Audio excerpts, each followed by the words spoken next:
Radio صدائے حریت جموں کشمیر سے سنیے تازہ ترین خبریں۔ مقبوضہ کشمیر میں حریت پسند جماعتوں نے اقوام متحدہ اور عالمی برادری پر زور دیا ہے کہ وہ تیزی سے پھیلتی کورونا وبا کے پیش نظر تمام غیر قانونی نظر بند حریت رہنماؤں اور کارکنوں کی رہائی میں مدد دے۔ بھارت اہل کشمیر کی مشکلات کو سمجھنے اور ان کا حل نکالنے کی بجائے ریاست پر ظلم اور جبر کے ذریعے قبضہ برقرار رکھنا چاہتا ہے۔ گزشتہ 8 ماہ سے فوجی محاصرے، مواصلاتی پابندیوں اور انٹرنیٹ کی عدم فراہمی سے تعلیم اور صحت سمیت تمام شعبہ زندگی بری طرح متاثر ہیں۔ عوام کورونا وائرس سے متعلق معلومات اور حفاظتی اقدامات کی آگاہی سے محروم ہیں۔ ہسپتالوں میں طبی سہولیات ناپید ہیں، جبکہ غاصب حکومت کشمیریوں کی زندگیوں کو لاحق خطرات کو نظر انداز کر رہی ہے۔ ہزاروں کشمیری نظر بندوں کی موجودگی میں کورونا وبا کے پیش نظر صرف چند افراد کی رہائی عالمی برادری کو گمراہ کرنے کی کوشش ہے۔ مقبوضہ کشمیر میں کورونا وائرس سے متاثرہ مریضوں کی تعداد بڑھ کر 58 ہو گئی ہے، جبکہ بھارتی پولیس نے کورونا وائرس کے پھیلاؤ سے بچاؤ کے نام پر لگائی جانے والی پابندیوں کی خلاف ورزی پر 627 افراد کو گرفتار کر کے 337 افراد کے خلاف مقدمات درج کیے ہیں۔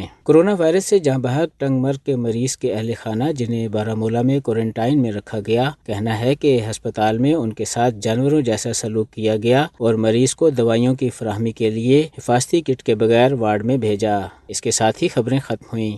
مقبوضہ کشمیر میں قابض بھارتی افواج معصوم کشمیریوں پر ظلم و بربریت کے پہاڑ توڑ رہی ہے۔ بھارت عالمی دنیا کے سامنے جمہوریت کے لبادہ اوڑھے ہے۔ مختلف کالے قوانین کے ذریعے بھارتی قابض فورسز کشمیریوں کی نسل کشی کر رہی ہے۔ بھارتی حکومت کی جمہوریت کے جنازہ پوری دنیا دیکھ رہی ہے۔ دنیا کی سب سے بڑی جمہوریت کے دعوے دار ملک میں کئی مہینوں سے اس کے اپنے ہی شہری سڑکوں پر ہیں، جو وہاں اقلیتوں کے ساتھ ہونے والے غیر انسانی اور غیر امتیازی سلوک کا بہانڈا پھوڑ رہے ہیں۔ نریندر مودی کے دوبارہ برسر اقتدار آتے ہی ہندوستان میں انسانی حقوق کی خلاف ورزیاں عروج پر ہیں۔ پہلے مقبوضہ کشمیر میں کرفیو لگایا گیا، جو ابھی بھی جاری ہے۔ پھر آرٹیکل 370 اور 35A کے خاتمے سے مقبوضہ کشمیر کی حیثیت تبدیل کی گئی اور اب شہریت بل سے ہندوستان میں بسنے والی تمام اقلیتیں خصوصاً مسلمانوں کے لیے مشکلات کھڑی کر دی گئی ہیں۔ بھارت بھر میں کورونا وائرس کے پھیلاؤ کے خطرے کے باوجود متنازع شہریت قانون کے خلاف مظاہروں کا سلسلہ جاری ہے۔